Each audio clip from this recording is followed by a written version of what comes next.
Alors, la proposition de Georges Fenech, c'est que tout manquement caractérisé à la probité, à l'honneur ou à la déontologie puisse entraîner la déchéance et même l'inéligibilité d'un représentant, même élu. Évidemment, il faudrait passer devant le Conseil constitutionnel, ça va de soi. Moi, ce qui me sidère, c'est que cet individu a été nommé secrétaire d'État et que les services secrets ne permettent pas au chef de l'État de savoir qui il met à ce poste-là. On paye cher les renseignements généraux, je trouve ça très bien que ça existe, que les services secrets existent, enfin, ça fait partie des républiques, et que sur le bureau du président de la République, quand il a choisi celui-ci plutôt qu'un autre, il n'y a pas quelque chose lui disant, écoutez, non, c'est pas possible parce qu'il y a ceci ou il y a cela, je trouve ça sidérant, pas plus qu'il ne sait que... Vous voulez qu'en fait les renseignements généraux espionnent les députés pour le compte du chef de l'État. Ça s'appelle pas espionner. Tous les matins, le chef de l'État a sur son bureau, Philippe Billiger me corrigera si je me trompe, mais à l'époque des chefs d'État. Non, mais je veux dire, on sait très bien dans le métier qui est celui de Philippe Billiger que ces informations-là sont centralisées dans les préfectures, que ça remonte des préfectures au ministère de l'Intérieur, que ça arrive sur le bureau du chef de l'État, et que le jour où on compose un gouvernement, on peut se renseigner sur les casiers des renseignements généraux des gens à qui on donne des postes. Là, en l'occurrence, ce serait donc le fisc qu'ils auraient dû interroger. Ça paraît très normal que le fisc puisse faire savoir que les mauvais payeurs ne peuvent pas être secrétaire d'État et on en trouve un autre à la place. Ça me paraît sidérant, ce fonctionnement de la République qui n'est pas informé. Un chef d'État qui découvre en lisant son texto ou en lisant les infos de son iPhone que son ancienne compagne vient de faire paraître un livre. Il n'était pas informé. Il savait pas. Surpris. Donc c'est assez surprenant cette façon qu'a le chef, ou Cahuzac, cette façon qu'a le chef d'État de ne pas savoir, sachant qu'il y a quand même d'autres choses un peu plus importantes à savoir et qu'il ne le sait pas. C'est inquiétant. Cécile Ladjali. Alors, oui, c'est très mal ce qu'il a fait, M. Thévenoud. Mais moi, dans le reportage que vous venez de montrer, je suis d'accord avec une voix entendue. C'est celle de M. Guénaud, qui dit qu'il déteste les lynchages, les chasses à l'homme. Quand un homme est à terre, je trouve que c'est assez inélégant, assez cruel de le frapper. Il va se tuer, là. C'est abominable comme il est chargé. Ça me fait penser aussi à l'affaire Cahuzac. Valls, c'était son ami, je crois. C'est quoi l'amitié? Est-ce qu'on ne peut pas pardonner à un moment donné? Non, mais est-ce qu'il y a un crime qui n'est pas pardonnable? C'est pas un crime, c'est une fraude, c'est grave. Donc, moi, je suis d'accord avec voilà, cette colère qui peut monter, surtout du côté des électeurs, des citoyens qui ont tant de mal à payer leurs impôts. Il faut être irréprochable quand on est un homme politique, certes, mais là, je trouve que ça va trop loin. Et puis, il y a des grands bonhommes en politique dont on se passera des services aujourd'hui, comme Strauss-Kahn ou comme Cahuzac, voilà, ils sont hors jeu, c'est peut-être dommage.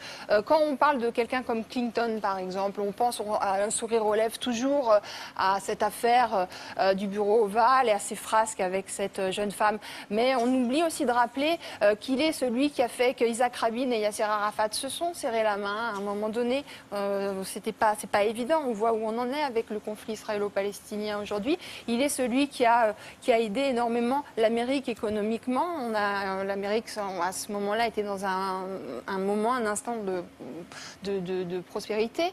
Donc voilà, c'est dommage qu'on focalise l'attention sur ces éléments-là de leur vie, du réel. Mais qu'est-ce qu'on demande à un homme politique? On lui demande d'être irréprochable dans sa vie sentimentale par rapport à ses impôts, ou alors d'avoir une vision politique, de déplier un programme courageux et de l'appliquer sans se détourner des promesses faites au préalable. Moi, c'est ça qui compte le plus pour moi. Je veux vous dire, ces histoires d'impôts, je m'en moque un peu. Mais peut-être que je suis quelqu'un de très irresponsable.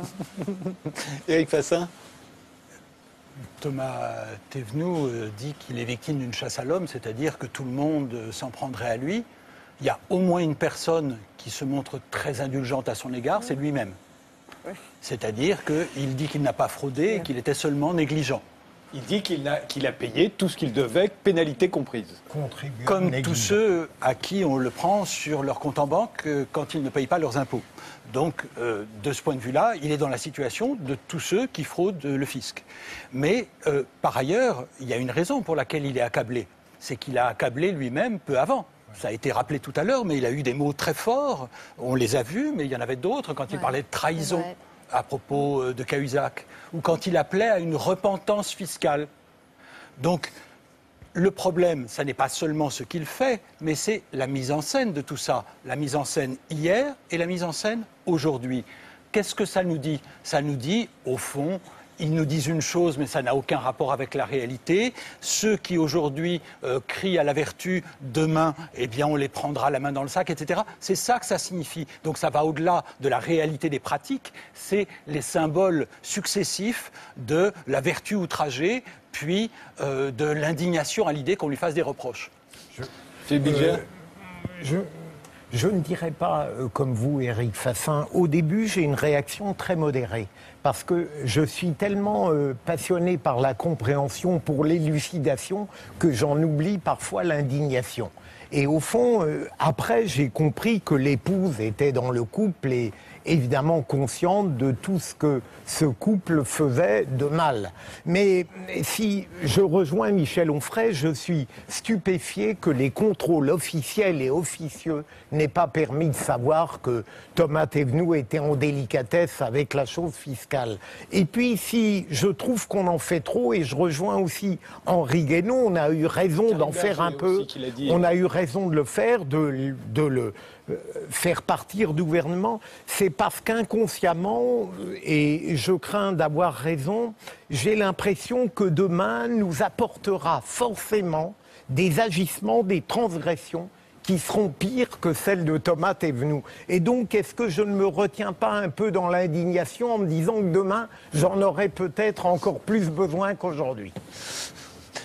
Je crois que le problème n'est pas seulement l'indignation, c'est la décrédibilisation de la parole politique. C'est-à-dire que c'est une pathologie chez lui, c'est autre chose. L'hypocrisie systématique, si vous voulez, c'est un petit peu comme les télévangélistes homophobes qu'ensuite on retrouve dans des toilettes avec des actes qui ne sont pas tout à fait compatibles avec leur homophobie.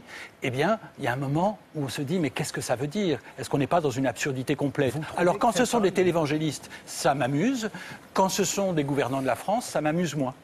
Jean-François, oui, Keïta. Que vous parliez de pathologie. Je ne pense pas que la phobie administrative soit médicalement...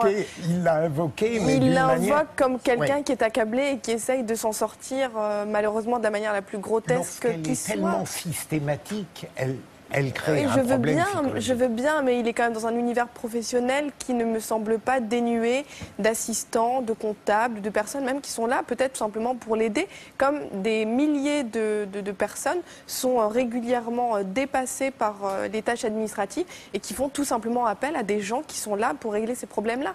Donc, je suis étonnée, et effectivement, je trouve que ça participe à décrédibiliser totalement la parole politique. Si nous vivions dans un pays où nos représentants étaient totalement exemplaires et porteurs d'un projet politique, à la rigueur, oui, ce serait une forme de comportement singulier, extravagant, et que l'on oublierait aussi vite. Simplement, l'affaire Thomas Thévenoud s'inscrit dans une histoire très longue et qui devient pour les Français de plus en plus insupportable. Et je pense que la moindre des choses est de reconnaître ce caractère insupportable de cette histoire. Et donc d'aller jusqu'à la déchéance de son mandat de député, puisque c'est la question qui se pose. S'il veut retourner à l'Assemblée nationale, Manuel Valls l'a dit, il ne veut pas qu'on comptabilise sa voix dans le soutien au gouvernement. Ce qui ne veut rien dire du tout. Pourquoi? Ça n'a aucun sens légal. On ne dit pas celui-là. C'est pas une équipe. C'est pas une soustraction. Comme quand on est enfant et qu'on recrute les gens pour la balle aux prisonniers, on va dire celui-là je le prends, celui-là je le prends pas. Ça marche pas comme ça. Il y a des règles, il y a des lois, et donc on ne peut pas dire ce vote-là je ne le compte pas. Il se donne le gros là en disant. Cela dit, excusez-moi, mais là sans Thomas Thévenoud, ils n'ont plus la majorité absolue des socialistes Mais son vote comptera. Oui. Oui, d'accord, mais si jamais... Il peut toujours dire je ne le compterai pas, mais il comptera. Bon. Donc c'est dire n'importe quoi. Oui, imaginez que le suppléant ou la suppléante prenne sa place, ça me paraît très légitime. Si lui ne veut pas, la lui laisse. Jean-François Kahn. Et après, on changera de sujet. Non, je suis assez d'accord sur, c'est vrai, le lynchage, etc., enfin, même quelle que soit la culpabilité. Moi, ce que j'aimerais qu'on m'explique, c'est pourquoi on l'a choisi comme secrétaire d'État. Il y a une crise, il y a un remaniement ministériel, on doit faire très attention. C'était fondamental dans l'histoire de la République. On devait choisir celui-là. Pourquoi? Et on m'a toujours pas dit pourquoi. Mais ce qui est C'est intéressant... Fabius qui a donné Je crois son que nom. c'est ce que vous avez dit. Ce qui C'est est quoi, intéressant pardon dans ce cas-là, C'est Fabius qui a donné son nom.